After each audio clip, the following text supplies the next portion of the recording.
जय श्री राम। जय जय श्री राम। श्री हरि अनंत है, उनका कोई पार नहीं पा सकता तथा उनकी कथा भी अनंत है। सब संत लोग उसे बहुत प्रकार से कहते सुनते हैं। श्री रामचंद्र जी के सुंदर चरित्र करोड़ों कल्पों में भी गाए नहीं जा सकते। शिव जी कहते हैं कि हे पार्वती, मैंने यह बतलाने के लिए इस प्रसंग को कहा है कि ज्ञानी मुनि भी भगवान की माया से मोहित हो जाते हैं। प्रभु कौतुक की लीलामय हैं और शरणागत का हित करने वाले हैं। से वे सेवा करने में बहुत सुलभ और सब दुखों के हरने वाले हैं। देवता, मनुष्य और मुनियों में ऐसा कोई नहीं है जिसे भगवान की महान बलवती माया मोहित न कर सके। इनमें ऐसा विचार कर उस महामाया के स्वरूप प्रेरक श्री भगवान का भजन करना चाहिए। है गिरिराज कुमारी, अब भगवान के अवतार का वह दूसरा कारण सुनो। मैं उनकी विचित्र कथा विस्तार से करके कहता हूँ, जिस कारण से जन्म रहित, निर्गुण और रूप रहित अव्यक्त सच्चिदानंद घन ब्रह्मा अयोध्यापुरी के राजा हुए। जिन प्रभु श्री रामचंद्र जी को तुमने भाई लक्ष्मण के साथ मुनियों का सा वेश धारण किए वन में फिरते देखा था। हे भवानी, जिनके चरित्र देखकर सती के शरीर में तुम ऐसी बावली हो गई थी कि अब भी तुम्हारे मन में बावलेपन की छाया नहीं मिटती, उन्हीं के भ्रम रूपी रोग के हरण करने वाले चरित्र सुनो। उस अवतार में भगवान ने जो जो लीला की वह सब मैं अपनी बुद्धि से के अनुसार तुम्हें कहूँगा। याज्ञवत्सल्य जी ने कहा है, हे भारद्वाज, शंकर जी के वचन सुनकर पार्वती जी सकुचाकर प्रेम सहित मुस्कुराई। फिर वृषकेतु शिव जी जिस कारण से भगवान का वह अवतार हुआ था उसका वर्णन करने लगे। हे मुनीश्वर भरद्वाज, मैं वह सब तुमसे कहता हूँ, मन लगाकर सुनो। श्री रामचंद्र जी की कथा कलयुग के पापों को हरने वाली, कल्याण करने वाली और बड़ी सुंदर है। स्वयंभू मनु और उनकी पत्नी शतरूपा, जिनसे मनुष्यों की यह अनुपम सृष्टि हुई है। मनु और शतरूपा, ठीक है। इन दोनों पति पत्नी के धर्म और आचरण बहुत अच्छे थे। आज भी वेद उनकी मर्यादा का गान करते हैं। राजा उत्तानपाद उनके पुत्र थे। उनके पुत्र प्रसिद्ध हरिभक्त ध्वजी हुए। उन मनु जी के छोटे लड़के का नाम प्रियव्रत था, जिनकी प्रशंसा वेद और पुराण करते हैं। पुनः देवहूति उनकी कन्या थी। कन्या का नाम क्या? देवहूति, जो कर्दम और मुनि की प्यारी पत्नी हुई, जिन्होंने आदि देव दिनों पर दया करने वाले समर्थ एवं कृपालु भगवान कपिल को गर्भ में धारण किया। तत्व को विचार करने में अत्यंत निपुण जिन कपिल भगवान ने सांख्य शास्त्र का प्रकट में वर्णन किया, उन स्वयंभू मनु जी ने बहुत समय तक राज्य किया और सब प्रकार से भगवान की आज्ञा रूप शास्त्रों की मर्यादा का पालन किया। घर में रहते बुढ़ापा आ गया, परंतु विषयों से वैराग्य नहीं होता।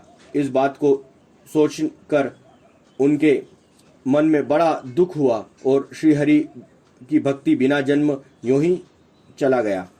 तब मुनि ने अपने पुत्र को जबरदस्त राज्य देकर स्वयं स्त्री सहित वन को गमन किया। अत्यंत पवित्र और साधकों को सिद्ध देने वाले तीर्थ में श्रेष्ठ नैमिषारण्य प्रसिद्ध हैं। वहाँ मुनियों और सिद्धों के समूह बसते हैं। राजा मनु हृदय में हर्षित होकर वहीं चले। वे धीर बुद्धि वाले राजा रानी मार्ग में जाते हुए ऐसे सुशोभित हो रहे थे कि मानो ज्ञान भक्ति की ही शरीर धारण किए जा रहा है। चलते चलते वे गोमती के किनारे जा पहुंचे। हर्षित होकर उन्होंने निर्मल जल में स्नान किया और उनको धर्म धुंधर राजश्री जानकर सिद्ध और ज्ञानी मुनि उनसे मिलने आए। जहाँ जहाँ सुंदर तीर्थ थे, मुनियों ने आदरपूर्वक सभी तीर्थ उनको करा दिए। उनका शरीर दुर्बल हो गया था। वे मुनियों के से वल्कल वस्त्र धारण करते थे और संतों के समाज में नित्य पुराण सुनते थे और द्वादशाक्षर मंत्र ओम नमो भगवते वासुदेवाय का प्रेम सहित जप करते थे। भगवान वासुदेव के चरण कमलों में उन राजा रानी का मन बहुत ही लग गया। वे साग, फल और कंद का आहार करते थे और सच्चिदानंद ब्रह्मा का स्मरण करते थे। फिर वे श्रीहरि के लिए तप करने लगे और मूल फल को त्याग कर केवल जल के आधार पर रहने लगे।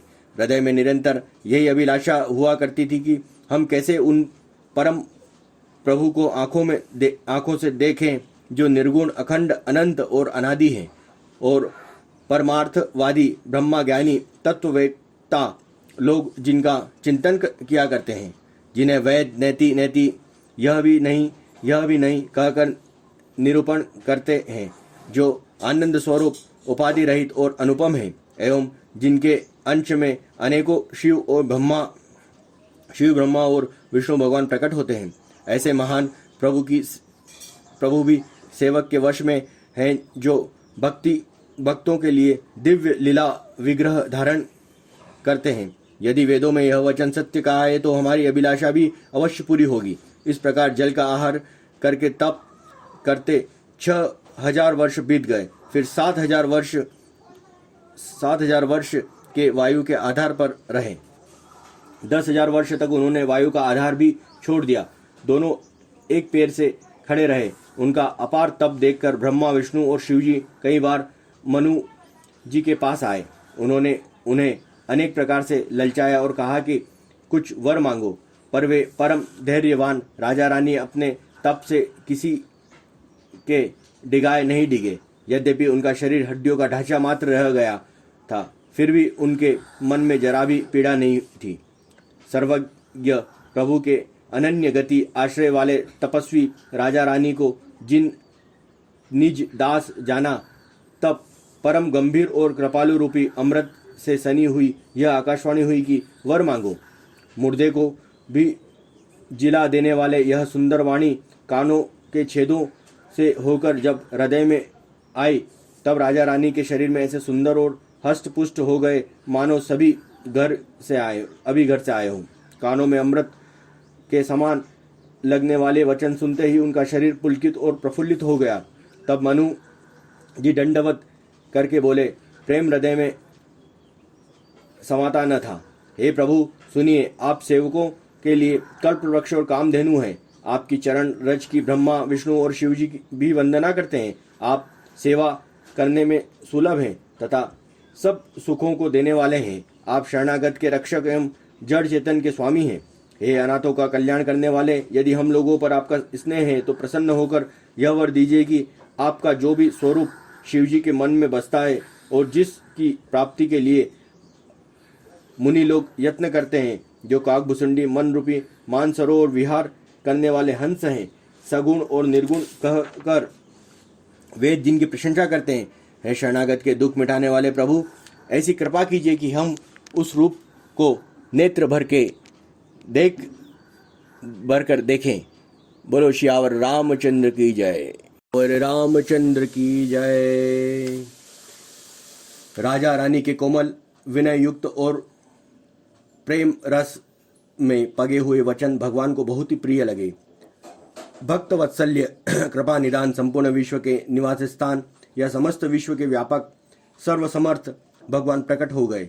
भगवान के नीले कमल, नीलमणि और नीले जलयुक्त मेघ के समान कोमल, प्रकाशमय और सरस श्यामवर्ण चिन्मय शरीर की शोभा देखकर करोड़ों कामदेव भी लजा जाते हैं। उनका मुख शरद पूर्णिमा के चंद्रमा के समान छवि की सीमा स्वरूप था।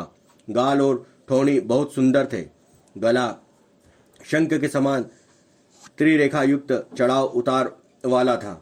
लाल होठ, दांत और नाक अत्यंत सुंदर थे।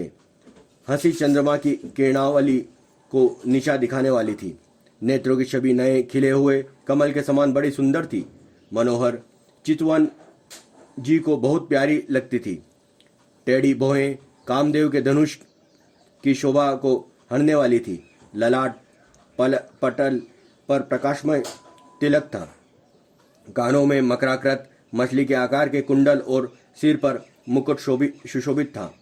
टेढ़े घुंघराले काले बाल ऐसे सघन थे मानो भौरों के झुंड हो। हृदय पर श्रीवत्सल सुंदर वनमाला, रत्न जटित हार और मणियों के आभूषण सुशोभित थे। सिंह की सी गर्दन थी, सुंदर जनेऊ था, भुजाओं में जो गहने थे वे भी सुंदर थे। हाथी की सूंड के समान उतार चढ़ाव वाले सुंदर भुजदंड थे। कमर में तरकश और हाथ में बाण और धनुष शोभा पा रहे थे। स्वर्ण वर्ण का प्रकाशमय पीताम्बर बिजली को लजाने वाला था। पेट पर सुंदर 3 रेखाएं त्रिवली थी। नाभि ऐसी मनोहर थी मानो जमुना की भंवरों की छवि को छीने लेती हो, जिनमें मुनियों के मन रूपी भोरे बसते हैं। भगवान के उन चरण कमलों को वर्णन ही नहीं किया जा सकता। भगवान के बाएं भाग में सदा अनुकूल रहने वाली शोभा की राशि जगत की मूल कारण रूपा आदि शक्ति श्री जानकी जी सुशोभित है, जिनके अंश से गुणों की खान अगणित लक्ष्मी, पार्वती और ब्रह्माणी त्रिवेदी की शक्तियां उत्पन्न होती है, तथा जिनकी भुवों के इशारे से ही जगत की रचना हो जाती है। वही भगवान की स्वरूपा शक्ति श्री सीता जी श्री रामचंद्र जी की बाईं ओर स्थित है। शोभा के समुद्र श्री हरि के रूप को देखकर मनु शतरूपा नेत्रों के पट पल के रोके हुए एक तट स्तंभ रह गए। उन अनुपम रूप को मैं आदर सहित देख सकते थे और देखते देखते अगाते ही न थे। आनंद के अधिक वश में हो जाने के कारण उन्हें अपने देह की सुधि भूल गए। वे हाथों से भगवान के चरण पकड़कर दंड की तरह सीधे भूमि पर गिर पड़े। कृपा की राशि प्रभु ने अपने कमलों से उनके मस्तक का स्पर्श किया और उन्हें तुरंत ही उठा लिया। फिर कृपा निदान भगवान बोले, मुझे अत्यंत प्रसन्न जानकर और बड़ा भारी ज्ञानी मानकर जो मन को भाए वही वर मांग लो। प्रभु के वचन सुनकर दोनों हाथ जोड़कर और धीरज धर कर राजा ने कोमल वाणी कही, हे नाथ, आपके चरण कमलों को देखकर अब हमारी सारी मनोकामना पूरी हो गई है। फिर भी मन में एक बड़ी लालसा है। उनका पूरा होना सहज भी है, अत्यंत कठिन भी है।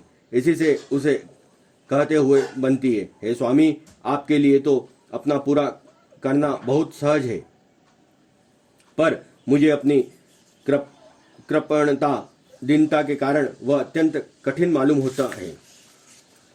जैसे कोई दरिद्र कल्प वृक्ष को पाकर भी अधिक द्रव्य मांगने में संकोच करता है, क्योंकि वह उसके प्रभाव को नहीं जानता, वैसे ही मेरे हृदय में संशय हो रहा है। हे स्वामी, आप अंतर्यामी हैं, इसलिए उसे जानते ही है।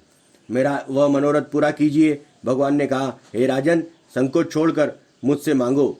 तुम्हें न दे सकूं ऐसा मेरे पास कुछ भी नहीं है।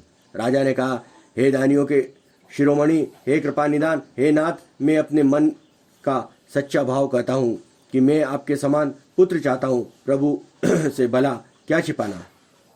राजा की प्रीति देखकर, उनके अमूल्य वचन सुनकर करुणा निदान भगवान बोले, ऐसा ही होगा। हे राजन, मैं अपने समान दूसरा कहाँ जाकर खोजूं, अतः स्वयं ही आकर तुम्हारा पुत्र बनूंगा। शतरूपा जी को हाथ जोड़े देखकर भगवान ने कहा, हे देवी, तुम्हारी जो इच्छा हो सो वर मांग लो। शतरूपा ने कहा, हे नाथ, चतुर राजा ने जो वर मांगा है, हे कृपालु, वह मुझे बहुत ही प्रिय लगा, परंतु हे प्रभु, बहुत ठिठाई हो रही है। यद्यपि हे भक्तों का हित करने वाले, वह ठिठाई भी आपको अच्छी ही लगती है। आप ब्रह्मा आदि के भी पिता, उत्पन्न करने वाले, जगत के स्वामी और सबके हृदय के भीतर की जानने वाले ब्रह्मा हैं। ऐसा समझकर मन में संदेह होता है, फिर भी प्रभु ने जो कहा वही प्रमाण सत्य है। मैं तो यह मांगती हूँ कि हे नाथ, आपके जो निज जन हैं, वे जो अलौकिक अखंड सुख पाते हैं और जिस परम गति को प्राप्त होते हैं, हे प्रभु, वही सुख, वही गति, वही भक्ति, वही अपने चरणों में प्रेम, वही ज्ञान और वही रहन सहन कृपा करके हमें दीजिए।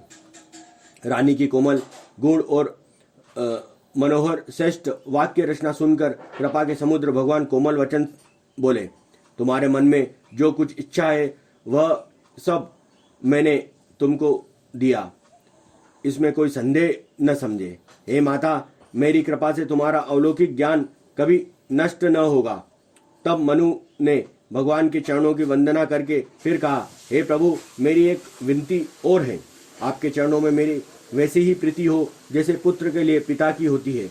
चाहे मुझे कोई बड़ा भारी मूर्ख ही क्यों न कहे। जैसे मणि के बिना सांप और जल के बिना मछली नहीं रह सकते, वैसे ही मेरे जीवन आपके अधीन रहे, आपके बिना न रह सके। ऐसा वर मांगकर राजा भगवान के चरण पकड़े रह गए। तब दया के निदान भगवान ने कहा कि ऐसा ही हो। अब तुम मेरी आज्ञा मानकर देवराज इंद्र की राजधानी अमरावती में जाकर वास करो। हे तात, वहां स्वर्ग के बहुत से भोग कर कुछ काल बीत जाने पर तुम अवध के राजा होगे। तब मैं तुम्हारा पुत्र होऊंगा। इच्छा निर्मित मनुष्य रूप सज कर मैं तुम्हारे घर प्रकट हो जाऊंगा। हे तात, मैं अपने अंशों सहित देह धारण करके भक्ति को सुख देने वाला चरित्र करूंगा। जिन चरित्रों से बड़े भाग्यशाली मनुष्य आदर्श सहित सुनकर ममता और मद त्याग कर भवसागर में तर जाएंगे। आदि शक्ति, यह मेरी स्वरूप भूता माया भी है, जिसने जगत को उत्पन्न किया है, अवतार लेगी। इस प्रकार मैं तुम्हारी अभिलाषा पूरी करूंगा। मेरा प्रण सत्य है, सत्य है, सत्य है, कृपा निधान। भगवान बार बार ऐसा कहकर अंतर्ध्यान हो गए। वह स्त्री पुरुष, राजा रानी, भक्तों पर कृपा करने वाले भगवान को हृदय में धारण करके कुछ काल तक उस आश्रम में रहे। फिर उन्होंने समय पाकर सहज ही बिना किसी कष्ट के शरीर छोड़कर अमरावती इंद्र की पुरी में जाकर वास किया। याज्ञवत्सल्य जी कहते हैं कि हे भरद्वाज, इस अत्यंत पवित्र इतिहास को शिवजी ने पार्वती से कहा। तब श्री राम ने अवतार लेने का दूसरा कारण सुनो। बोलो शियावर रामचंद्र की जय, पवन पुत्र हनुमान की जय, जय जय महादेव की जय।